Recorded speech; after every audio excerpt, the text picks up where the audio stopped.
mujer. ¿Hay abusos en casos de denuncia de violencia de la mujer? Hombre, cuando estamos en peleas de divorcios, de separaciones, de custodias. Es indudable, porque en un ámbito de conflicto entre dos personas, sobre todo dos personas que han compartido tanto, el que uno de los dos abuse, sea el hombre o sea la mujer, es inevitable en muchas ocasiones. Lo que sí está claro es que en los tribunales, en los juzgados y tribunales, nosotros estamos permanentemente evaluando lo que sucede en los órganos judiciales. Hicimos un informe en septiembre del año pasado donde solamente se constató la existencia de 8 denuncias falsas sobre 500 y pico asuntos judiciales que estuvimos evaluando, y estos días, el pasado mes de octubre, nos hemos vuelto a reunir 50 jueces de violencia sobre la mujer y hemos vuelto a constatar que las denuncias falsas realmente son algo que son una anécdota que no aparece ni siquiera en nuestras estadísticas. Son pues del orden de 8 o 10 sobre mil y pico asuntos. Entiéndame, Javier, a quien le pase eso, por mucho que sea una estadística minoritaria, muy minoritaria, pues evidentemente le amarga la vida, como los casos que nos están aquí contando. Lo que pasa es que yo sí quiero decir una cosa, porque antes se ha hablado de la ley como si fuese una especie de ente perjudicial. La ley lo único que hace es determinar qué violencias son delictivas y qué consecuencias llevan aparejadas esas violencias. Luego tenemos que ser los intérpretes, que somos los jueces, que son los policías, que son los abogados, que son los fiscales, los que determinemos qué se hace. Y de las denuncias que se ponen y de las órdenes de protección que se solicitan, son menos del 70% las que salen adelante. Virginia Ródenas es periodista, escribe en ABC, y yo le quería preguntar si tiene esa sensación que tengo yo de que hay una picaresca instalada en la que tu abogado ya te aconseja que te prepares documentación para instar un procedimiento de violencia de género. Pues hombre, las cifras que se manejan es que 1 de cada 4 separaciones se articula a través de denuncias de malos tratos. Otra cosa es que luego se demuestre o no se demuestre, se llegue hasta el final con la denuncia que se presentó en un principio. A mí me gustaría recordar que esta ley de la que estamos hablando, que es sobre la que se articula todo esto, que es la ley de violencia de género, tiene presentadas 200 recursos de inconstitucionalidad. Todos resueltos ya, Virginia. Sí, pero tú... Sí, presentado desde un primer momento, porque había... Sí, pero hemos tenido que... vamos a ver...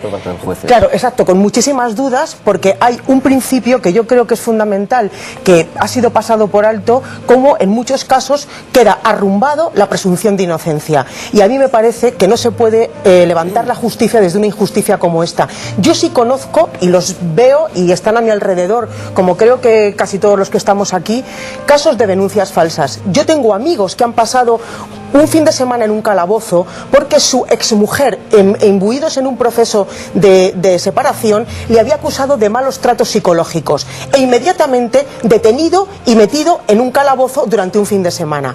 A mí esto me parece una injusticia tan grande, que las mujeres, en defensa de nuestros derechos y que han sido y siguen siendo machacados en infinidad de ocasiones, y no tenemos nada más que ver las estadísticas de los asesinatos que se cometen cada día y que están ahí sobre la mesa, pero a mí me parece, como hemos mantenido siempre los que creemos en el Estado de Derecho, que el que un inocente pase por ese calvario no justifica absolutamente nada de lo que queremos construir, porque es que yo estoy convencida que desde la injusticia no se puede levantar la justicia por la que llevamos luchando las mujeres tantos años, y eso es una cuestión que hay que dejar y que resolver ya. La conozco desde hace algún tiempo y les puedo asegurar que es de las que se dan cabezazos contra las injusticias cada día que puede, o que la dejan en donde trabaja.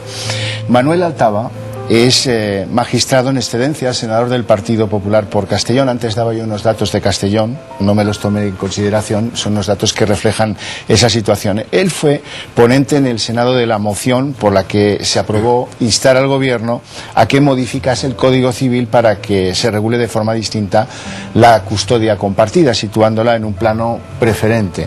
Él está divorciado y vivió en carne propia una denuncia que luego el Tribunal Supremo consideró injusta y falsa. absolutamente falsa, como yo mantenía desde el primer momento, pero efectivamente yo siempre lo pensaba, que eso hasta que no llegara a personas con conocimientos jurídicos, pues no se resolvería. Pero yo, fíjese, más que por mi experiencia personal, como juez que he sido, efectivamente usted lo ha mencionado, he dictado muchas sentencias, he llevado en mis juzgados muchas sentencias de separación y divorcio, y he tenido la oportunidad de comprobar pues que se hacen personas desgraciadas, absolutamente desgraciadas, y lo que es más grave, niños muy desgraciados, porque la ley a los jueces los tiene maniatados, y los jueces, como bien se ha apuntado, tienen que interpretar y aplicar la norma, y la norma que se aprobó en el año 2005, el Código Civil que tenemos, el artículo 92, solamente pasa porque haya custodia compartida en tanto en cuanto haya avenencia por parte de las dos partes, tanto de la mujer como del hombre. Y eso no puede ser, no se puede mantener así. ¿Por qué? Porque se tiene que entender que la custodia compartida es, en primer lugar, un derecho del niño. Un derecho del niño a relacionarse con su padre y con su madre exactamente igual, al menos de como lo tenía esa relación, a relacionarse con sus abuelos como era su relación antes del matrimonio o de la unión de hecho que tuviera. Francisco Zugasti, telegráficamente, ¿usted conoce por su asociación casos verdaderamente lacerantes? Por ejemplo, padres que han sido juzgados sin haber sido convocados a juicio. Sí, eso era una práctica habitual de la jueza Raimunda Lorente, o de Peñafort Lorente. De hecho está grabado en vídeo, presentado en el Consejo General del Poder Judicial y lo archivaron porque no había indicios de delito. Pero en fin, entonces es sorprendente. Así. Yo es que prefiero que estas Esos cosas... son vídeos. Mire, no, perdóneme, María Tardón, no me interrumpa usted, que pero escúcheme usted un momento, si vamos a hablar de personas pues concretas contra las que usted ha puesto denuncias y se las han archivado, yo prefiero que, pues que quede claro. Doña María Tardón. Doña Consuelo Abril ha dicho que ella en su experiencia no conoce denuncias falsas. No. El año pasado en los cursos de verano del Escorial, doña Consuelo Abril y otro grupo de personas a mí me dieron una paliza. No solamente eso, sino que al día siguiente dieron rueda de prensa, me acusaron de todo tipo de burradas, entre otras que había sido yo el que les había agredido, y presentaron una denuncia. Consuelo Abril, Ana María Pérez del Campo, Yolanda Besteiro, y nunca me acuerdo de la otra persona, Clara, la de la asociación Clara Campomor. Esa denuncia está archivada y usted lo sabe muy bien, y ni siquiera se molestaron en recurrirlo. Por supuesto tienen ustedes ya presentada la querella, como usted bien sabe, por calumnias e injurias y por denuncia falsa. Mire, está grabado, lo pueden, yo le digo a los espectadores, está colgado en internet el juicio, el vídeo. En su asociación hay personas que denuncian qué ejemplos de arbitrariedades en los tribunales de justicia. Pues de todo tipo, como el caso de Guadalupe o de tantos, la bala de plata, por ejemplo, que es el caso más llamativo, que es abusar por abusos sexuales a tus propios hijos, que se establecen unas medidas cautelares ipso facto, de tal forma que cuando quieres darte cuenta y pasa el tiempo y demás, son 3-4 años, porque claro, hay recurso a la audiencia provincial y demás, cuando quieres recuperar a tu hijo es imposible, porque además durante esos años al niño se le ha adoctrinado en el odio a la otra parte. Esto es el pan nuestro de cada día. Doña Consuelo Abril, que me dice que no, lo sabe perfectamente. Bueno, a mí me gustaría por alusiones, claro. Sí, termino. Doña María Tardón, dice usted, la estadística del estudio ese que dice usted, que participó usted, por cierto, sí, sobre las denuncias falsas. Yo le tengo que recordar a usted que Inmaculada Montalva, la actual presidenta del Observatorio de Violencia de Género, que hizo ese estudio, y la anterior presidenta, doña Montserrat Comas, Inmaculada Montalva, por ejemplo, cuando tomó posesión de su cargo, dio rueda de prensa y dijo que no había ni una sola denuncia falsa. La hemeroteca está ahí para algo. Ese estudio que usted dice, usted sabe perfectamente que es totalmente sesgado y manipulado. Solo el 9,7%, según la estadística del Observatorio de Violencia de Género... Son datos. Es que, exacto, mire, datos. El 9,7% de las denuncias acaban en condena. Vamos a intentar aclarar. A mí me parece que estamos hablando de temas importantísimos. Estamos hablando de los hijos, estamos hablando de una guardia y custodia compartida. Sí. Me parece que es un avance. Es un avance para los hombres y para las mujeres. Es un avance también para los hijos. Estamos hablando de temas importantísimos y estamos, desde mi punto de vista, hablando en general. Nosotros, concretamente yo, hablo como profesional y llevo 32 años dedicada a esta materia.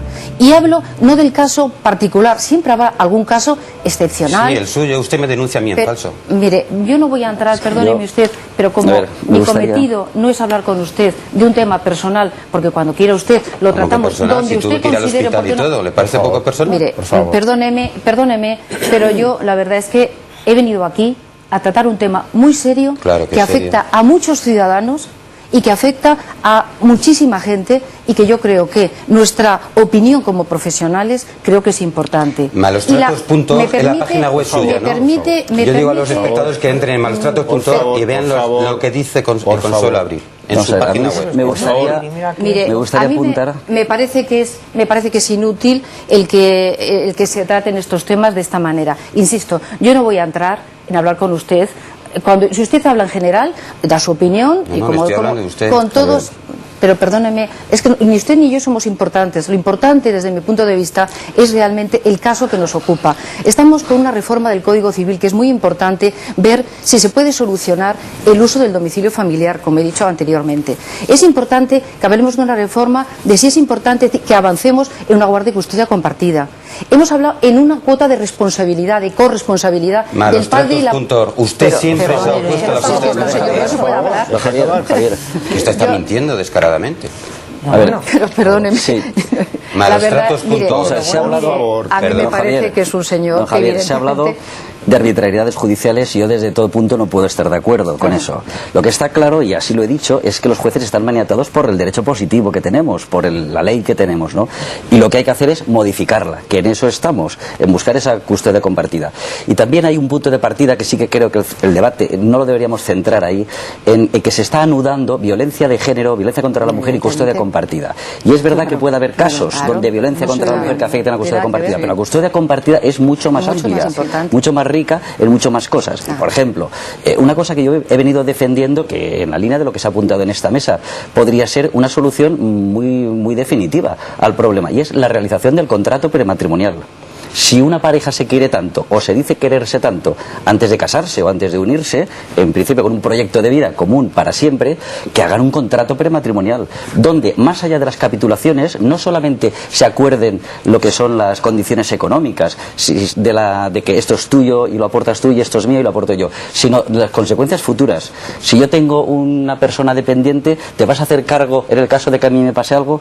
O si yo tengo un hijo de otra relación, ¿te vas a hacer cargo tú? Vamos a ver si es verdad que nos queremos tanto, y antes, como un contrato civil, y iríamos a los artículos 1300 a 1314 del Código Civil para la anulación del mismo, nulidad a pleno derecho, anulabilidad en su caso, y denunciarlo en ese ámbito, pero llegar más allí para dejar resueltas antes de acudir a ese matrimonio todas las condiciones, no solo económicas, sino de muchas más índoles. Francisco Rodríguez. No, lo que decía el senador, ahora mismo usted ya sabe que las capitulaciones matrimoniales, siempre que hagan referencia a un tercero, el juez no las va a admitir. Claro, es decir, nosotros ahora mismo, una modificación. Desde nuestra asociación recomendamos que hagas unas capitulaciones matrimoniales, y en el momento que tú pones que en el caso de la ruptura de la pareja la custodia será compartida, el juez no lo admite porque afecta a un tercero. Eso es lo que estoy diciendo, que se vaya a esa modificación. Claro, pero te quiero decir que ahora mismo eso por ahí tampoco, porque seguimos con el mismo problema del tema de quién se queda con los niños, y a cambio del que se queda con los niños le damos una subvención que es quedarse con el uso y disfrute de la vivienda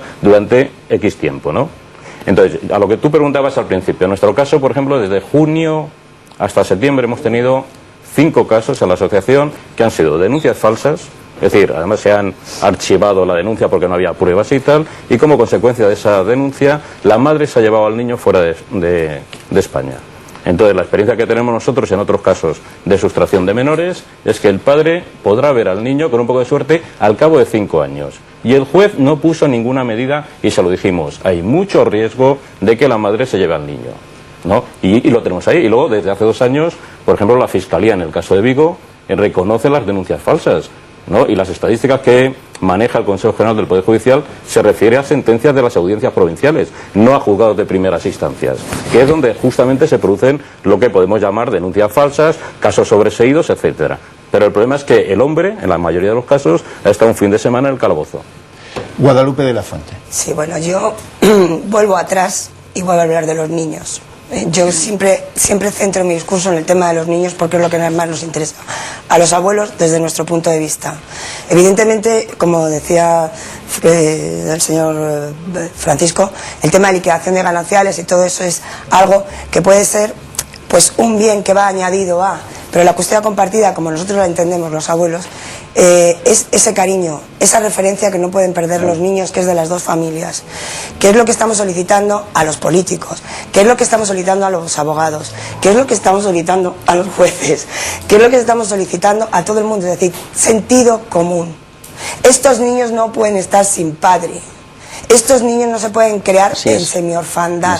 Estos niños, al señor Altaba, que está aquí, yo les ruego que cuando hagan esa ley, una de las cosas, por favor, el Partido Popular hemos sido los únicos, junto con los senadores nacionalistas vascos y UPN, que estamos a favor, se lo digo porque estamos en esa línea. Que hay una propuesta y que ustedes han estado para que se haga, otros grupos políticos, entre otros yo les digo, y creo que, bueno, tanto la abogada como la jueza, como todos ustedes estarán de acuerdo, que esas